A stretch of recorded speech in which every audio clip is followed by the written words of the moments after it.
Sinon, on s'en tourne. 1, 2, 3, go. All right.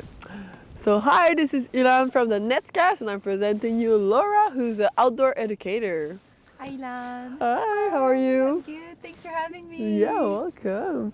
So, I was wondering, when did your journey start? Like, when did you start studying or like working with kids, or like, how did it start?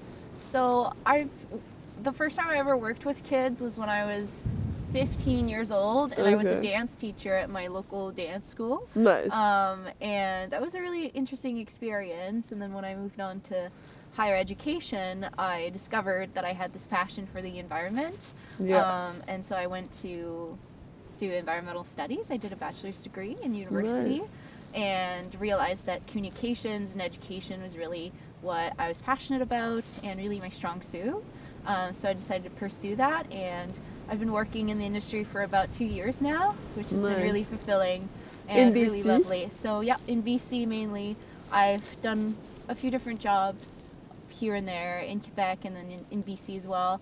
I've worked with different community organizations. I've worked with national parks, and it's been really fulfilling, and it's been really I've learned a lot Nice. through this. Yeah.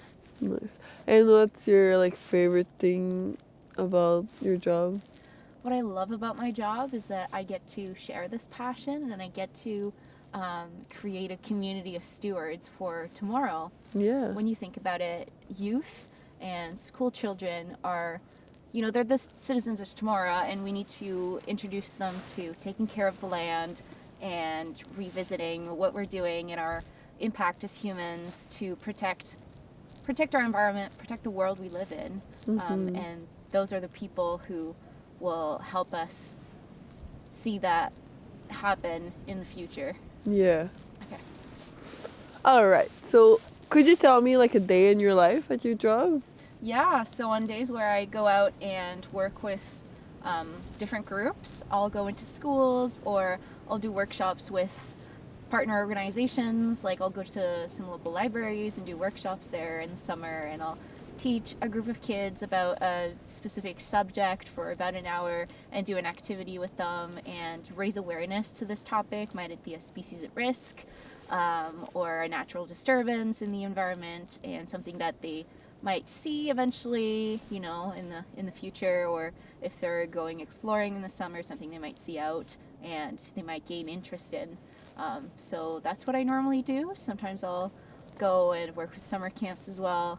And I've brought people to some national parks as well for different events. Nice. I've taught groups of families to camp, and that's been really, really fun. And I've Nice. heard lots of different stories from all over the world. Yeah, so it looks really different from day to day, but Yeah. it's always really fun, and it's never boring, never Yeah. dull. And you told me that you had like stories that you hear. What would be a cool story that I would want to hear? There was this one story. I was teaching this group the basics of camping, and one person who I was teaching how to camp has been a gynecologist in BC for many years now, and was born and raised in BC with family from abroad, and had never been camping. And that's something to say